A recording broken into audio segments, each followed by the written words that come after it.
வணக்கம் Dwarka TV channel நேர்களே, நான் உங்கள் அன்பான சயின்டிபிக் வேதிக் அஸ்ட்ராலஜர் அஸ்ட்ராலஜி பேசுகிறேன். நல்லது நினைப்போம், நல்லதே நடக்கும். இந்த வீடியோவில் நம்ம என்ன பார்க்க போறோம்னா, மிதுன ராசிக்காரர்களுக்கு டிசம்பர் 2025 எத்தகைய ஒரு மாதமாக இருக்க போகிறது, ஆண்டின் கடைசி மாதமாகிய டிசம்பர் எத்தகைய ஒரு தாக்கத்தை கொடுத்து மிதுன ராசிக்கு இந்த ஆண்டை முடிக்க போகிறதுங்கிறது பார்க்க போறோம். சயின்டிபிக் வேதிக் அஸ்ட்ராலஜி முறையில் துல்லியமாக அறிவியல் சார்ந்த முறையில் எதையும் மிகைப்படுத்தாமல் பரிகாரங்கள் அது மாதிரி மூட நம்பிக்கையில் போகாமல் உள்ளது உள்ளவாறு பார்க்க போகிறோம். அந்த அடிப்படையில் மிதுனத்தில் பாருங்க, ராசிக்குள்ளேயே குரு இருந்தவர் ஒரு நவம்பர் மாதம் ஒரு 20 நாட்கள் பார்த்தீங்கன்னா அதிவக்கரமாக கடகத்துக்கு போனார். இப்போ டிசம்பர் முதல் வாரத்துக்கு அப்புறம் 2வது வாரத்துக்கு அப்புறம் பார்த்தீங்கன்னா செகண்ட் வீக்லேருந்து ராசிக்குள்ளேயே குரு வர்றது அருமை.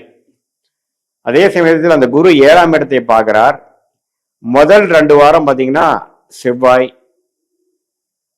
சுக்கிரன், சூரியன் எல்லாமே குருவின் பார்வை பெற்று 6ஆம் இடத்துல இருக்கிறாங்க. அதுக்கப்புறம் தான் பார்த்தீங்கன்னா குருவின் பார்வை விலகிறப்போ 3rd வீக்லேருந்து சூரியன், செவ்வாய், புதன் 7ஆம் இடத்துக்கு போகிறாங்க. ஸோ இது என்ன காட்டுதுன்னா, முதல் 2 வாரம் பண விஷயங்கள் கொஞ்சம் நல்லாவே இருக்கும்.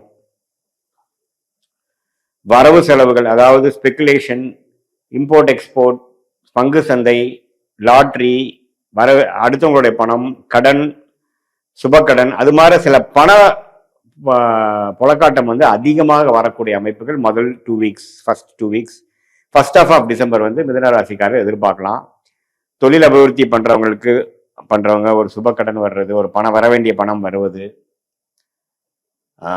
டாப் அப் லோன் போடுறது, சிசி லிமிட் இன்க்ரீஸ் பண்றது, இன்னும் கொஞ்சம் அபிவிருத்தி பண்றது, அது மாதிரி விஷயங்கள் எல்லாம் நடக்கக்கூடிய. இதே வெளிநாடு போய் படிக்கணும்னு நினைக்கிறவங்க வெளிநாடு போகிறது, வேலைக்கு வெளிநாடு போறவங்க, எதிர்மாநிலம் வடமாநிலம் போறவங்க, இது எல்லாமே கொஞ்சம் மூவ்மெண்ட் அதிகமாக இருக்கக்கூடிய அமைப்பாக ஃபர்ஸ்ட் 2 வீக்ஸ் இருக்குங்க. 3rd and 4th வீக் பார்த்தீங்கன்னா எல்லாமே 7ஆம் வீட்டுக்கு போய் செவ்வாய் எல்லாமே 7ஆம் வீட்டுக்கு போகும்பொழுது கண்டிப்பாக பார்த்தீங்கன்னா மிதுன ராசிக்காரர்களுக்கு கொஞ்சம் அந்த உறவுகள் விஷயத்துல கொஞ்சம் கேர்ஃபுல்லா இருக்க வேண்டிய அமைப்புகள் தேவைப்படுகிறது. மற்றபடி பார்த்தீங்கன்னா ஓரளவுக்கு நல்ல ஒரு சாதகமான அமைப்பை கொடுக்கக்கூடிய ஒரு மாதமாக மிதுன ராசிக்காரர்களுக்கு இருக்கு. ஏன்னா உச்ச குருவின் பார்வை உங்களுக்கு 6ஆம் இடத்துல இருக்கும் பொழுது இது மாதிரி சுப விரயங்கள், பண விஷயங்கள், வம்பு வழக்குகள் முடிவது, பணம் வரவேண்டிய பணம் வருவது, குடுக்கல் வாங்கல் சாதகமாக இருக்கிறது, அதெல்லாம் கொஞ்சம் பாசிட்டிவாக இருக்கும். 3rd and 4th வீக் பார்த்தீங்கன்னா உறவுகள் விஷயங்கள், உடம்பு உபாதைகள், அது மாதிரி விஷயங்கள்லாம் கொஞ்சம் பார்த்துக்கக்கூடிய அமைப்புகள் இருக்கு. பங்குதாரர்களுடைய கருத்து வேறுபாடாகிறது, அது மாதிரி விஷயங்கள்லாம் கொஞ்சம் வர வேண்டிய விஷயங்கள் உண்டு. ஸோ பொதுவாக பார்க்கும் பொழுது இந்த டிசம்பர் மாதம் ஓரளவுக்கு மாற்றங்கள் நிறைந்த சில விஷயங்கள், சில பிரச்சனைகள், சில பண விஷயங்கள், எதிர்பார்க்கக்கூடிய விஷயங்கள்லாம் சில பிரச்சனைகள் சால்வ் பண்ணிக்கக்கூடிய அமைப்புகளாக காட்டுகிறது. அதே சமயத்துல திருமணம் எதிர்பார்த்து கொண்டு இருக்கக்கூடிய இளம் வயதினர்கள்லாம் பார்த்தீங்கன்னா டக்குன்னு திருமணம் அரேஞ்ச் ஆகிறது. குறிப்பா சொன்னா செகண்ட் ஹாஃப் ஆஃப் டிசம்பர், அடுத்த வருஷத்துக்கு வேணுங்கிற உத்வேகமான சில பிளான் பண்றது. இதே மாதிரி மாணவ செல்வர்கள் பார்த்தீங்கன்னா நல்லாவே உத்வேகமாக படிக்கக்கூடிய அமைப்பு, அவங்களோட எக்ஸாம்ஸ் ப்ரிப்பரேஷனுக்கு எல்லாமே ஓரளவுக்கு நல்ல அமைப்பு கொடுக்கக்கூடிய அமைப்பு. என்ன படிக்கலாம், ஏது படிக்கலாம், எந்த காலேஜ் அப்ளை பண்ணாங்கிறதுக்கெல்லாம் இது வரைக்கும் கிளாரிட்டி அதிகமாக இல்லாதவங்களுக்கெல்லாம் ஓரளவுக்கு கிளாரிட்டி கொடுக்கக்கூடிய அமைப்பு. எப்பவுமே ராசிக்குள்ள குரு வருவது பார்த்தீங்கன்னா கொஞ்சம் எல்லாமே தன்மை ஆகக்கூடிய அமைப்பு. எல்லாமே நம்ம எதிர்பார்க்கிற விஷயங்கள்லாம் கொஞ்சம் சாட்டிஸ்ஃபைடா நமக்கு சாதகமாக வரக்கூடிய அமைப்புகள்லாம் உள்ள ஒரு சம்பவங்கள், உள்ள ஒரு சூழ்நிலைகள் வரக்கூடிய அமைப்புகள் உண்டு. 10ஆம் இடத்துல சனி இருந்து தொழில் வேலையில அதிக முன்னேற்றங்கள், அதிக முயற்சிகள் நீங்க போட்டுட்டு இருக்க வேண்டிய அமைப்புகள் உண்டு. ஹார்ட் ஒர்க் நிறைய பண்ணுவீங்க. அது தொடர்ந்து பண்ணிட்டு இருக்கும் பட்சத்தில் உங்களுக்கு நல்ல ஒரு ரிசல்ட்டும் வந்துட்டே தான் இருக்கும். பண வரவுல எந்த ஒரு பெரிய உங்களுக்கு குறைபாடுகள் இருக்காது. ஸோ இதுதான் பார்த்தீங்கன்னா ஒரு ஓவராலா டிசம்பர் மாத பலன்கள். முதல் 2 வாரம் இது மாதிரி பண விஷயத்துல நல்ல சாதகமான ஒரு பெனிஃபிட்ஸும், 3rd and 4th வீக் பார்த்தீங்கன்னா சில விஷயங்கள் கேர்ஃபுல்லாக பங்குதாரர்கள், நண்பர்கள், கூட கணவனா இருந்தா மனைவியா இருந்தா கணவர்லாம் கொஞ்சம் கேர்ஃபுல்லா நம்ம உறவுகளை பாதுகாக்க வேண்டிய விஷயங்கள். ஏன்னா ஆர்குமெண்ட்ஸ் அது மாதிரி விஷயங்கள் போகாமல் நமக்கு என்ன சொல்ல நினைக்கிறோமோ பொறுமையாக சொல்லி காரியங்கள் சாதிக்க வேண்டும்.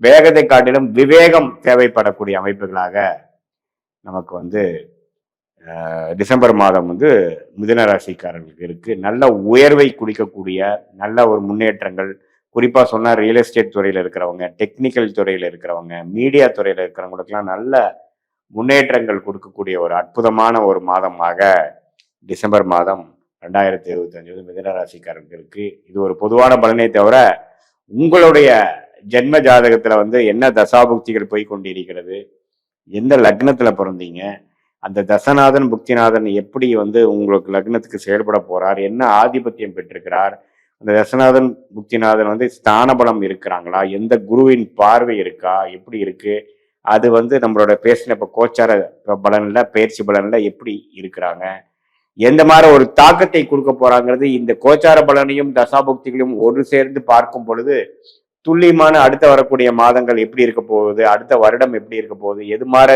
திசையில் நம்ம வாழ்க்கை திரும்ப போகிறது, நம்மளுடைய கர்மா எப்படி காட்டுது, என்ன எதை குறிக்காட்டுகிறது, எது நமக்கு தகுந்த நேரமாக அமைகிறது, எப்போ வேலை கிடைக்கும், எப்போ நம்ம வீடு கட்டலாம், எப்போ வெளிநாடு போகலாம், எப்போ பிசினஸ் ஆரம்பிக்கலாங்கிற, எப்போ கல்யாணம் நடக்கலாங்கிற மாதிரி எல்லா வாழ்க்கைக்கு தேவையான இம்பார்ட்டன்டான விஷயங்கள்லாம் வந்து நம்மளுடைய ஜாதகத்துல என்ன தசாபுக்திகள் நடந்து அது என்ன காட்டுதுங்கிறத வைத்து நாம அதுக்கு தகுந்த மாதிரி நம்ம பிளான் பண்ணி நம்மளுடைய வாழ்க்கை திட்டங்களை, வாழ்க்கை செயல்களை திட்டமிட்டு நம்ம செயல்படும் பொழுது தேவையற்ற பண விரயங்கள், தேவையற்ற சமய விரயங்களை அவாய்ட் பண்ணி, அதாவது தவிர்த்து, ஏன்னா ஒருத்தரையும் நம்ம தவறுகளை செய்யும் பொழுது நம்ம அதுக்கு வேணுங்கிற விலையை கொடுக்க வேண்டியதாக இருக்கு.